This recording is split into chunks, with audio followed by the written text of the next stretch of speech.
নমস্কার, I welcome all of you to this diary at Barna's kitchen. সবাই খুব ভালো আছেন নিশ্চয়ই। তো দেখুন, সেদিনকে না আমি মোরগ পোলাও করেছিলাম। অ্যাকচুয়ালি অথেন্টিক যে মোরগ পোলাওটা হয়, মনের ইচ্ছা ছিল যে ওরম কিছু একটা বানানোর, কিন্তু আমি দেখেছি সবসময় রান্না না যে করে একটা নিজস্ব ফর্ম ক্রিয়েট করে। তো এটা আমার হয়ে গেছিলো একটা চিকেন পোলাও, বাট খেতে খুব ভালো হয়েছিল রেসিপিটা। আমি দেখেছি আমার মোটামুটি যেটা একটা ইচ্ছে নিয়ে রান্না করতে আমি যাই, সেই রান্নাটা না হয়েও যদি অন্য কিছুও ফর্ম ক্রিয়েট করে সেটাও খুব ভালো লাগে খেতে। তো যাই হোক, দেখুন আমি মশলার ইনগ্রেডিয়েন্টগুলো দেখিয়ে দিয়েছি। 1 কিলো চিকেন নিয়েছি, পরিষ্কার করে ধুয়ে নিয়েছি। বড় বড় 5টা পেঁয়াজ কুচিয়ে নিয়েছি, যেখান থেকে আমি পুরো পেঁয়াজটা বেরেস্তা বানাবো। সেই বেরেস্তা আমি হাফ হাফ কোয়ান্টিটিতে ব্যবহার করব। আমি 50 গ্রাম কাজু, 50 গ্রাম কিশমিশ নিয়ে নিয়েছি। ভিজিয়ে রাখার কোনো দরকার নেই। আর নিয়ে নিয়েছি তেজপাতা, গোটা গরম মশলা, তেল, ঘি, লবণ, চিনি। এটা হচ্ছে আমার বেসিক ইনগ্রিডিয়েন্ট। এই রান্না করতে যে আহামরি কিছু বিশেষ দরকার তা কিন্তু নয়। মোটামুটি 100 গ্রাম মতন ঘি নিয়েছি, 1 কিলো গোবিন্দভোগ চাল নিয়েছি। চালটা আমি ধুয়ে ভিজিয়ে দিয়েছি। এবার আমি কড়াইতে তেল গরম করেছি, তেল গরম করে আমি বেরেস্তাটা ভেজে নেব। বেরেস্তাটা আমি পুরোটাই ভেজে নেব, কারণ বেরেস্তাটা আমাকে দুটো ভাগে ভাগ করতে হবে, মানে 70-30 রেশিওতে। এরপরে আমি যে বাটা মশলাটা করে নিয়েছি সেটা আমি মনে হয় দেখিয়ে দিয়েছি। সেটার মধ্যে রয়েছে হচ্ছে দুটো বড় বড় সাইজের রসুন ছাড়ানো, আর ওর মধ্যে রয়েছে 5টা কাঁচা লঙ্কা, দুটো শুকনো লঙ্কা, আর রয়েছে 1 ইঞ্চি আদা, আর টক দই। এটা দিয়ে আমি ভালো করে মশলাটা পেস্ট করে নিয়েছি। নিয়ে আমি এরকম আলুটা দিয়েছি। আলুটা দেওয়া না দেওয়াটা কিন্তু অপশনাল, তবে দিতে পারেন, একটু বেশ ভালো লাগে আলুটা খেতে খুব। তো আলুটা ভাজা হয়ে গেছে, আলুটা আমি এবার তুলে নিলাম। এবার ওই তেলে আমি বেরেস্তাটা ভেজে যে তুলে নিয়েছিলাম না, পুরোটা তুলতে পারিনি দেখে একটা দুটো পেঁয়াজ রয়ে গেছে, তো সেটা ওরকম ব্রাউন কালার হয়ে গেছে। তো যাই হোক, আমি এরকম ভেঙে ভেঙে দিলাম মশলাটা। গোটা গরম মশলা আমি ফোড়ন দেবো। গোটা গরম মশলা ফোড়ন দিলে একটু যখন ফোড়নটার থেকে একটু গন্ধ বেরোতে শুরু করবে, সেই মুহূর্তে আমি যে বাটা মশলাটা করেছিলাম সেই মশলাটা আমি এটার মধ্যে দিয়ে দেব। তো দেখুন, বাটা মশলাটা আমি এর মধ্যেই দিয়ে দিলাম। দিয়ে দেওয়ার পরে আমি মশলাটাকে ভালো মতন করে কষাবো। এই রান্নাটা আমি সেদিনকে প্রথমবার করলাম। আমি এর আগে একবার ইয়াখনে পোলাও করেছিলাম, রিসোটো পোলাও যেটা হয় বাড়িতে, মানে রিসোটোটা করেছিলাম আমি। আমার রেসিপিটা মনে নেই, ঠিক 3-4 বছর আগে লকডাউনের সময় মনে আছে। কি ভালো যে হয়েছিল খেতে, কিন্তু ওইটা আমার রেসিপিটা একদম মনে নেই। রিসোটোটা আরেকদিন ট্রাই করতে হবে। একদিন ইয়াখনে পোলাও করেছিলাম, ইয়াখনে পোলাওটাও খুব ভালো হয়েছিল খেতে। সেটা রেসিপিটা মনে নেই। আসলে রান্না আমি অনেক ছোট্টবেলা থেকে রান্না করি। আমি তো সবসময় বলি যে রান্না আমায় মানে থিওরি মা শিখিয়েছে, বাট বাবা শিখিয়েছে প্র্যাকটিক্যাল। বাবার ভীষণ খাবারের মানে বিভিন্ন সময় বিভিন্ন জিনিস খাওয়ার খুব বাতিক হতো একরকম, মানে হঠাৎ করে রাত্রি নেই দিন নেই এটা রান্না করতো, ওটা। আমার মা তো করতো না, ভাই ছোটো থাকতো তখন, সব কিছু মেনটেন করা, তো আমাকেই বলতো তুই কর। এরকম ওই করে করে রান্নাটা শেখা আমার। তো দেখুন, মশলাটা ভালো করে কষিয়ে যাওয়ার পরে আমি 50 গ্রাম ঘি কিন্তু দিয়ে দিয়েছি। দিয়ে ঘিটা কিন্তু আমি পোড়াবো না, ব্যাস মোটামুটি একবার নাড়িয়েই আমি কিন্তু মাংসটা ওর মধ্যে দিয়ে দেবো, নাহলে কিন্তু ঘি পুড়ে যাবে। ঘি মোটামুটি, মশলাটা যেহেতু ভীষণ গরম, ঘিটা কিন্তু আমি পোড়াবো না। তো মশলাটা দিয়ে আমি এরকমভাবে নাড়তে চাড়তে বেশ কিছুক্ষণ মানে কষিয়ে নেব।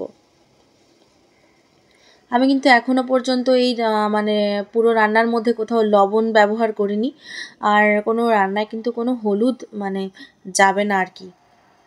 পোলাওটা একটুখানি অফ হোয়াইট যে কালারটা আসে পোলাওয়ের, ওইরকম কালারই আসবে। তো দেখতেও খুব সুন্দর লাগছিলো, আর এই সময় যা গন্ধ যা বেরিয়েছিল, মনে হচ্ছিল এখান থেকেই তুলে খেয়ে নিই। আমি একটা লেহসুনি চিকেন বলে একটা চিকেনের রেসিপি করেছিলাম 2 বছর আগে, দুর্গাপুজোতে করেছিলাম। রেসিপিটা মনে আছে, আমার 3 বোন বাড়িতে এসেছিলো, তো সবাই বলেছিল দিয়ে একটা চিকেনের অন্যরকম প্রিপারেশন বানাও, আজকে রাত্রে ষষ্ঠী ছিল সেদিন দুর্গাপুজোয়। তো আমি বললাম তাহলে লেহসুনি চিকেন বানাবো, কিন্তু আমাকে কিন্তু রসুন যেটা রয়েছে মানে লেহসুন ছাড়িয়ে দিতে হবে। সবাই বললো হ্যাঁ হ্যাঁ আমরা গুছিয়ে দেবো। তো মোটামুটি অনেক রসুন, প্রায় 4-5খানা রসুন, সবাই মিলে রসুন ছাড়ানো মাংস করা, সেটা একদম অন্যরকম হয়েছিল। তো দেখুন, এটা কিন্তু মোটামুটি পোলাওটা মিষ্টি মিষ্টি ধাঁচেরই হবে। তো আমি এর মধ্যে 1 চামচ চিনি দিয়েছি পোলাওটা চিকেনটার মধ্যে, এখনও পর্যন্ত আমি লবণ দেইনি।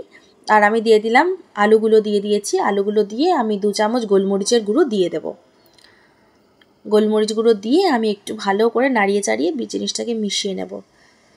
তো সেইটা একটা 2 বছর 2000 কততে 2021-এর দুর্গাপুজো ষষ্ঠী ছিল, 2021-এর দুর্গাপুজো ছিল ওটা, সরি ভুল বলেছি, 2022-এর দুর্গাপুজো ছিল। সেই দুর্গাপুজোর মতন আর একটা সময় মানে এক একটা সময় চলে যায়, আগে সমস্ত বোন সব এক জায়গায় হওয়া হতো, আড্ডা দেওয়া হতো, সেগুলো কেমন যেন মেমোরি হয়ে গেছে। সবাই যে যার মতন চাকরি পেয়ে না কেমন যেন একটা হয়ে গেছে ছন্ন ছাড়া ব্যাপার।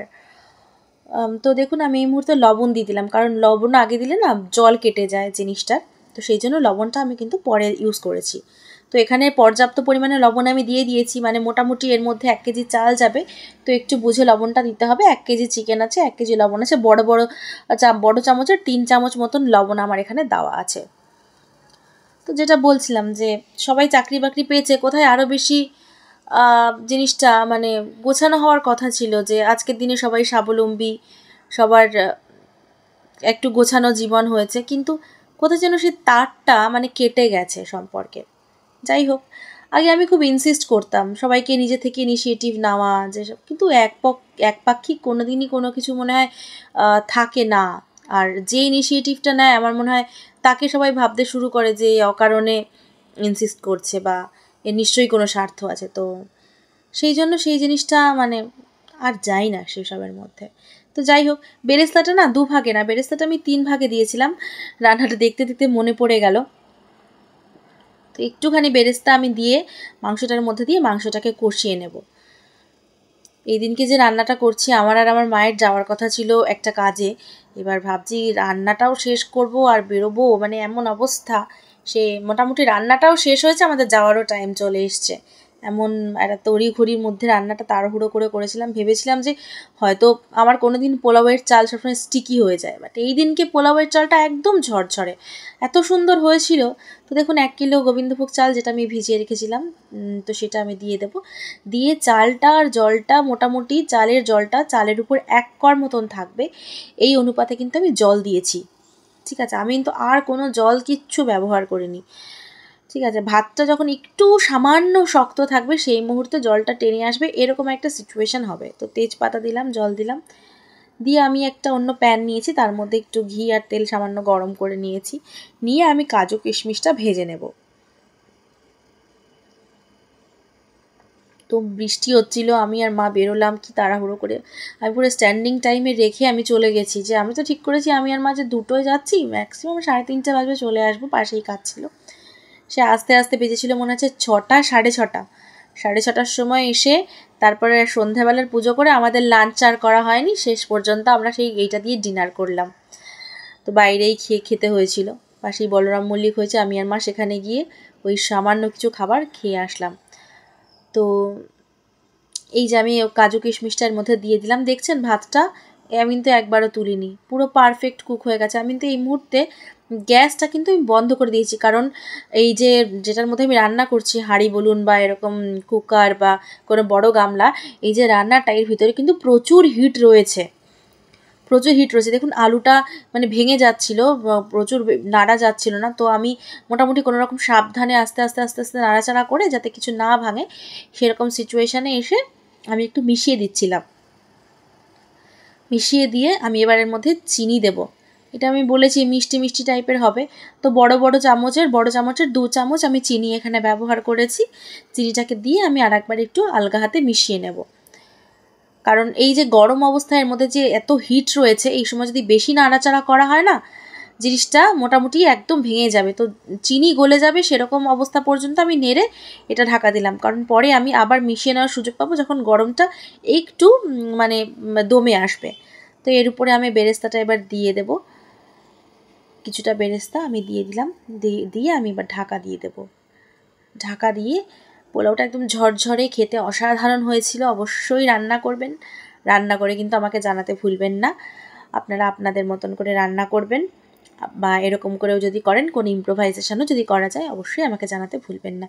তো রান্নাটা আমি শেষ করলাম, তো রাত্রেবেলাতে এসে আমি মাকে খেতে দিয়েছিলাম, আমিও নিজেও খেয়েছিলাম, আমাদের দুজনেরই খুব ভালো লেগেছিলো, আর আমার বর দুপুরেই খেয়ে নিয়েছিল, দারুণ লেগেছিলো। তো আজ আসি, দেখা হবে নতুন একটা রেসিপি নিয়ে, নতুন একটা পর্বে। সাবস্ক্রাইব করতে ভুলবেন না।